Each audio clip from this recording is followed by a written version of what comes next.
What's going on, guys, and welcome to a new video. So today we're going to cover my Season 5 Whirlwind Barbarian that is able to handle everything currently in the game, including Tier 8 Infernal Hordes. And it comfortably farms Tier 7 Hordes with no issue, so you're able to stack up on materials and gold with ease. In this guide, we'll cover everything from the skills used to the Paragon board. Timestamps will be down below, so feel free to jump ahead at any time. And at the end of the video, there will be a gameplay of a full Lilith kill and the final wave of a Tier 7 and Tier 8 Infernal Horde, if you want to go ahead and check that out. I must say this build is actually super strong and just a ton of fun to play overall. Whirlwind's always really fun to play. Anyways, let's get right into it. We'll go ahead and start off with the skills used in the build. Up top we use Whirlwind. This is obviously our bread and butter, our main damage dealer. This is what we're going to use to create the twisters that deal all of the damage, and you want to make sure to set this to your two-handed mace. You want to be tapping the button when you're using Whirlwind. Don't hold it down. When you tap it over and over repeatedly, you create more twisters, and overall you're going to do more damage. So don't hold it down. Remember to tap it. Really important. Right here we use Challenging Shout. Basically this is, defensive. We use Iron Skin. That's defensive as well. Also makes us go unstoppable because of an aspect that we have. We'll go over in the gear and aspects. We use Rallying Cry. I mean, this is awesome right here. Grants us unstoppable. Also resource regeneration. Movement speed, a lot of good stuff. Right here we take War Cry for berserking. Now, because of our anger management aspect, we have berserking up at all times, but when this is up, we get a nice damage boost, and if there's 6 enemies around, we get even more of a damage boost. And then down below we use Call of the Ancients. This is definitely going to be our ultimate skill now. We don't use Wrath of the Berserker anymore. It pretty much got gutted, and this is awesome. The Ancients themselves actually do a decent amount of damage, and they give us fury back, slow enemies, stun enemies, and on top of that we get a 20% bonus to our attack speed, and we also get 25% multiplicative increased damage while this is up. As for our expertise, right here in our technique slot, we want to put the two-handed axe. You can see right there we get a 10% multiplier against vulnerable enemies, and all enemies are vulnerable at all times. And really quickly, in the comments of my last video, people were saying, well, we don't get this if we're not using an axe. Well, that's not true. Anything that you put into your technique slot, you can see right there below the rank 10 of 10, when using any weapon, you get that bonus. So just for you guys that were wondering, in the technique slot you'll get the bonus while using any weapon. Alright guys, we'll go ahead and jump into the gear and aspects now. Really quickly, remember to cap off your armor. You want to get at least 9,230 to cap that off. And then real quick, I'll just go down so you can see my stats.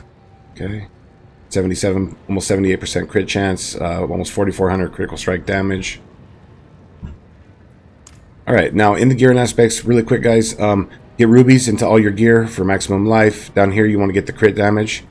Okay, and then over here we're going to use whatever we need to cap off resistances, but if you have the right setup with this, you're going to have Tyrael's Might and you get a ton of all res, so really I don't even think we need those over there, but they're there anyways. We can't put anything else in there that's going to help us out.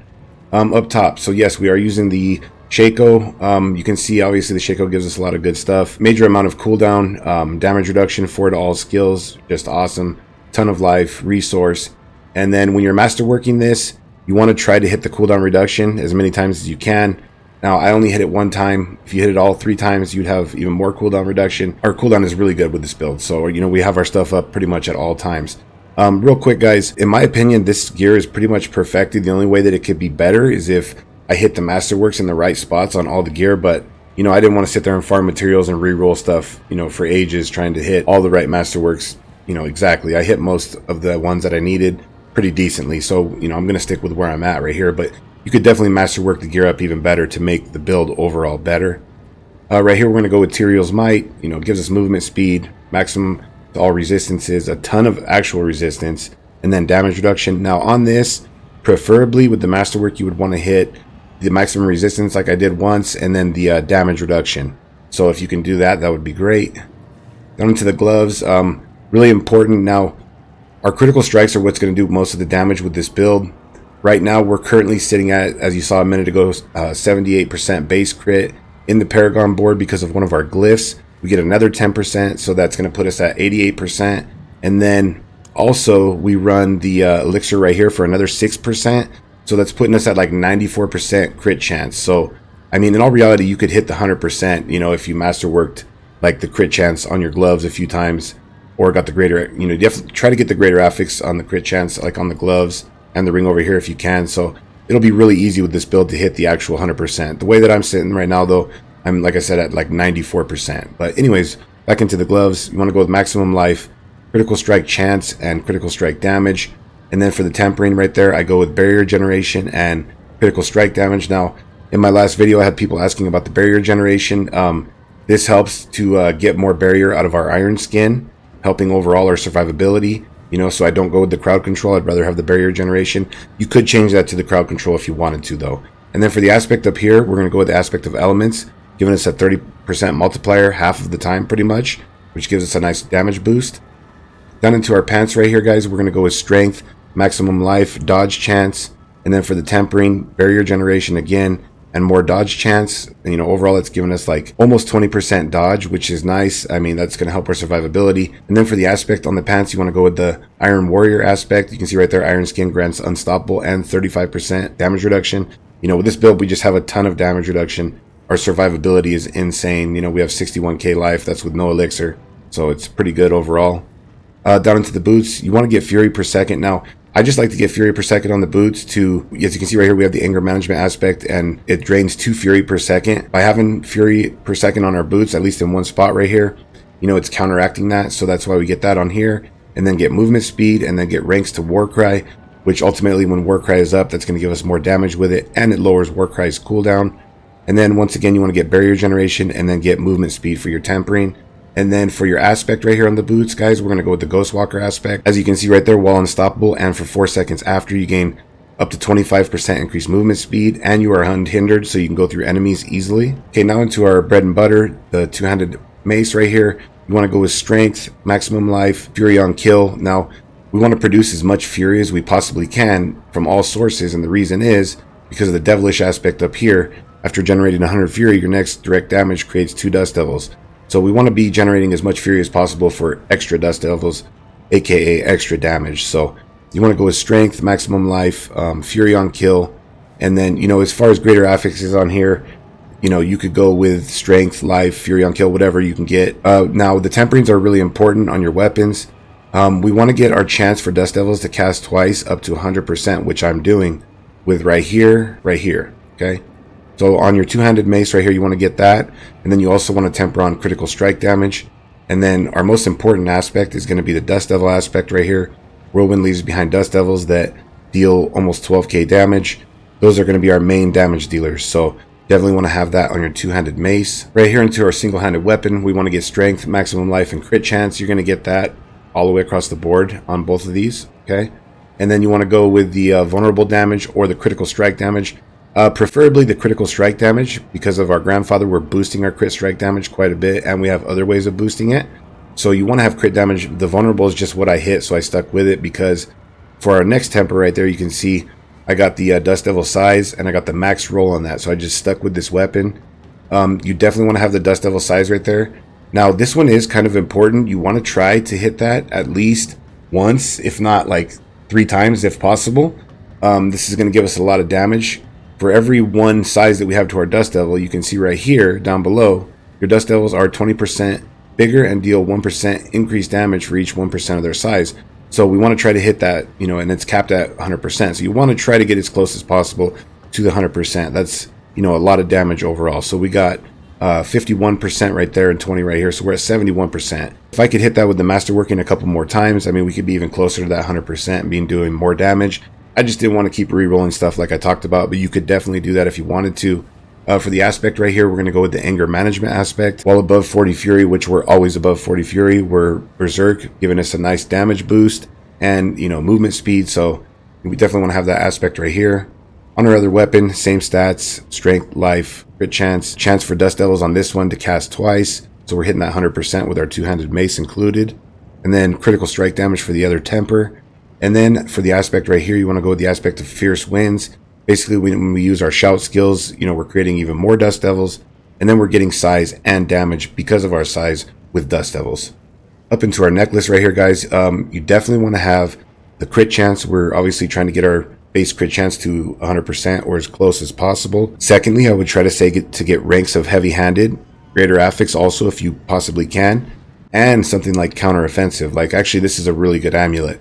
I got lucky, I found this early on, and it's just awesome. I get a ton of damage, as you'll see in the skill tree in a minute, from this amulet right here. So definitely want to have crit strike chance, try to get heavy-handed, and then aside from that, I would say, like, you know, you could go with strength or percent strength, probably try to get cooldown reduction. I mean, up to you, but the three that I have right there, in my opinion, are the best stats that you can get right here on the amulet. For the temper, you want to go with Warcry cooldown and damage while berserking, just like I have it right here. Okay, that's gonna be really important, and we definitely want to have that damage while berserking.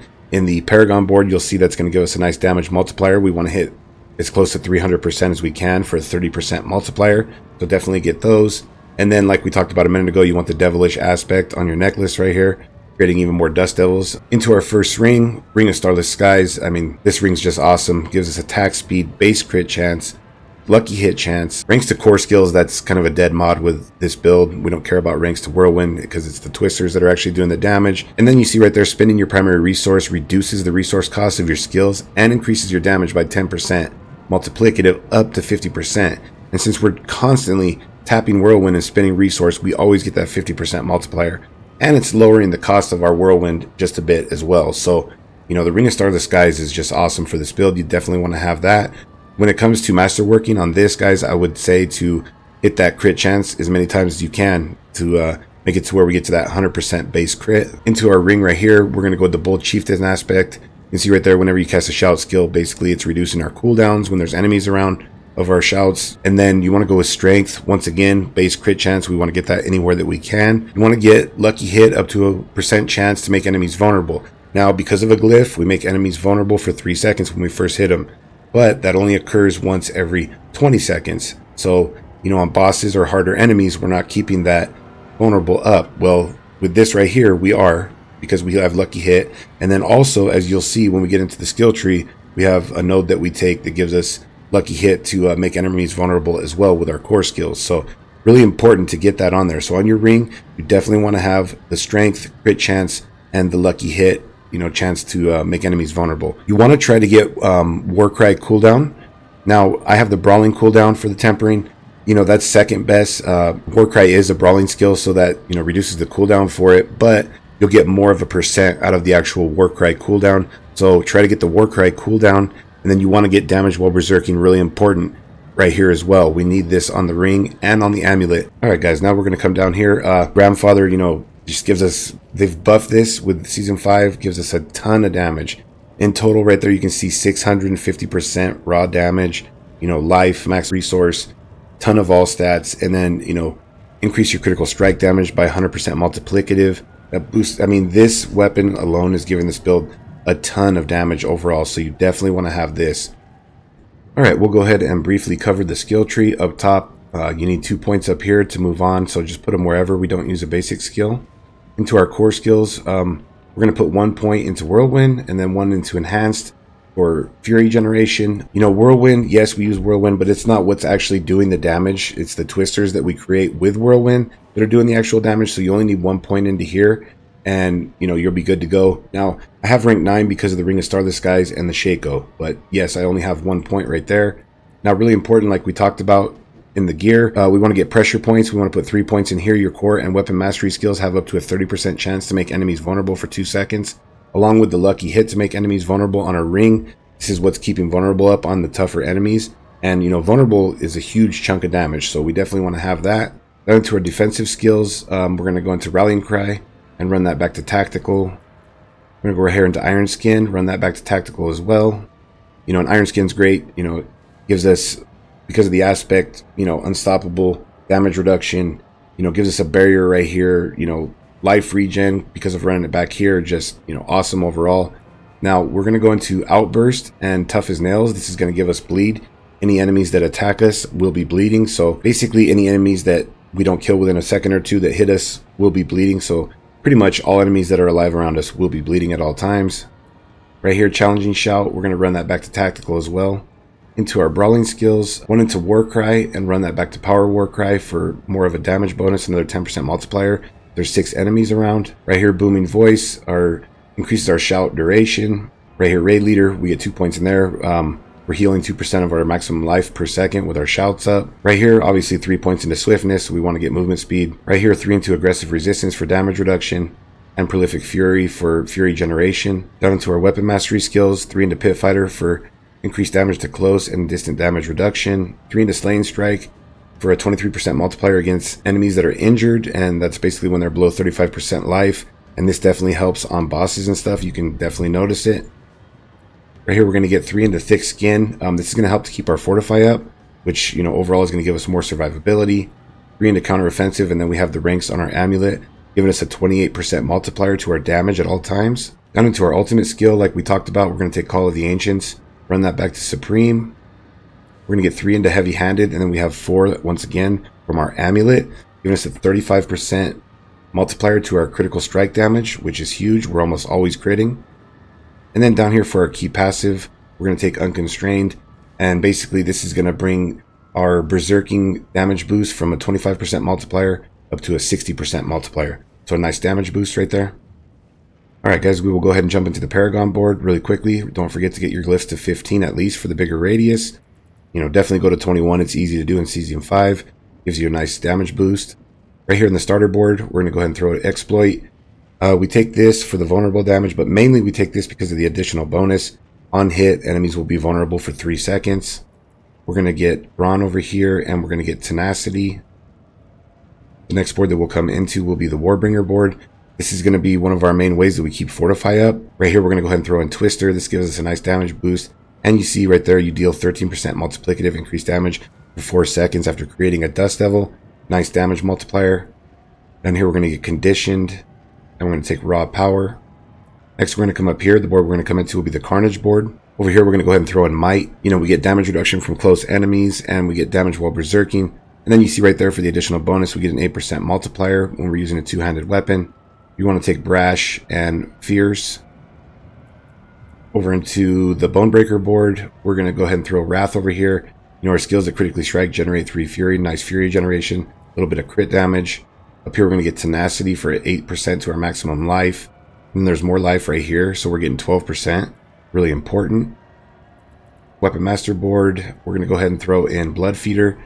Now, this right here, the main reason that I take this, you can see right there for the additional bonus, you have 10% increased critical strike chance against bleeding enemies, and because of our skill tree, we're making enemies bleed that, you know, hit us. So this is a nice 10% boost to our base crit, which is, you know, just awesome to have.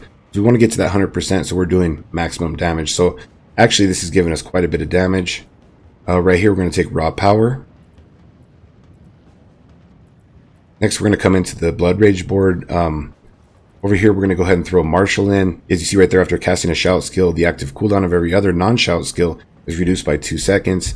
This is making it to where we have our uptime on our ultimate skill and our Iron Skin pretty much all the time. We're going to come over here, take Blood Rage. Now, basically, we stack damage while berserking to get that multiplier right there. You can see right there your damage is increased by 10% of your damage while berserking bonus up to 30%.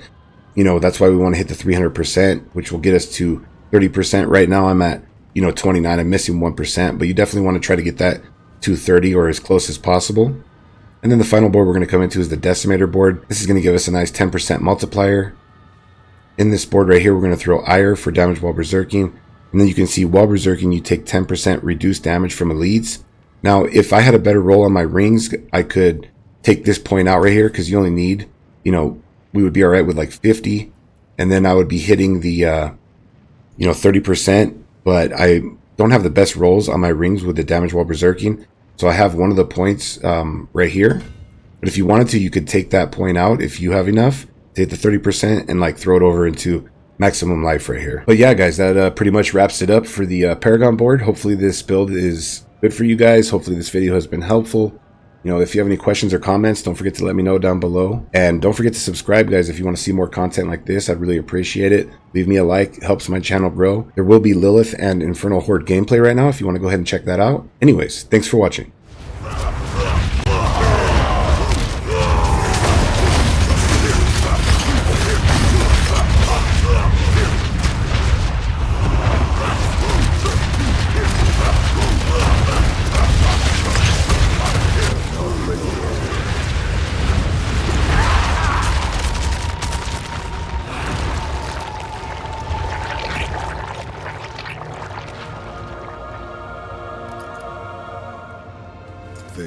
be your last stupid mistake.